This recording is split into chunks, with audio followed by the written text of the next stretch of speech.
Hi guys and welcome back. So today I'm going to be showing you how to make a vegan red velvet cake. Let's begin. To get started on the recipe, you'll want to make the vegan buttermilk alternative. So into a bowl place your alternative milk, I'm using oat, followed by the vinegar, then whisk together and allow it to sit for around 5 to 7 minutes or until it has curdled a little. Then you can go ahead and add in the vanilla, and don't forget to also add in your flavourless oil, followed by the red food colouring. I'm using a really strong one, but feel free to use whatever you can get your hands on. I do prefer a paste rather than a gel, but use what you can. Set that aside until needed, then grab yourself a mixing bowl and place in all of the remaining ingredients, and then you can go ahead and just combine them. Once they're combined, add in the liquid mixture and mix that as best as you possibly can until there's no trace of a single ingredient, and don't make a mess like I did because red seems to stain everything.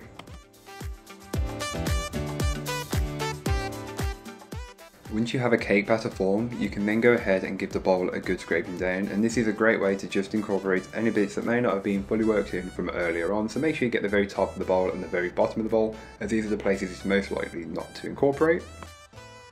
So then you can take the cake batter and divide it between your two 9-inch cake tins which have been lined with some parchment paper. Feel free to eyeball it, but because I'm not normally baking with 9-inch cake tins, I thought I would actually weigh it. I can't remember what it weighed now because this was a while back. But you want to get as equal as possible to ensure consistent baking and one won't over or under bake.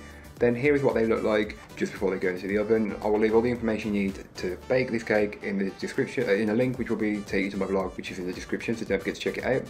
While the cakes are baking, go ahead and make the vegan cream cheese icing. So into a mixing bowl, place all of your icing sugar followed by the butter, and then mix these on a low speed to start with, working way up to a medium high.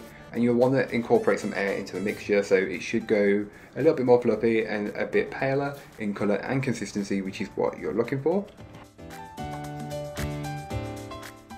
So after around 7 to 10 minutes of mixing, this is what my mixture looked like. It was much whiter in colour and fluffier in consistency.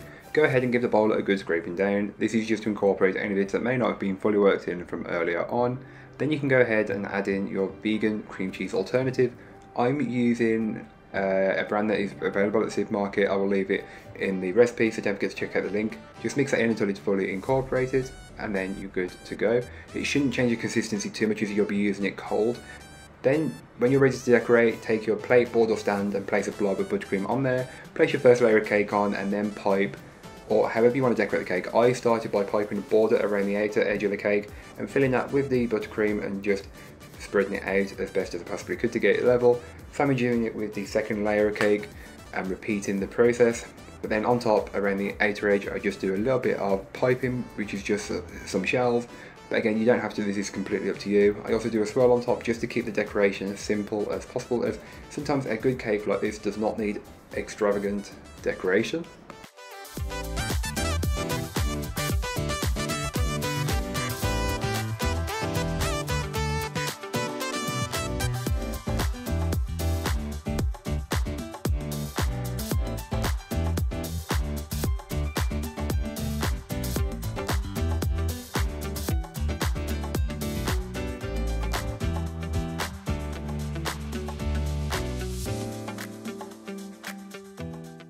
So thank you so much for watching. I hope you enjoyed. If you did, don't forget to like, comment and subscribe for more from me, and I'll be back again very soon with another recipe, so join me then. In the meanwhile, don't forget to check out the description. There'll be a link to this recipe, a link to my blog and links to all of my social medias. But that's all for today. I hope you enjoyed. Bye guys.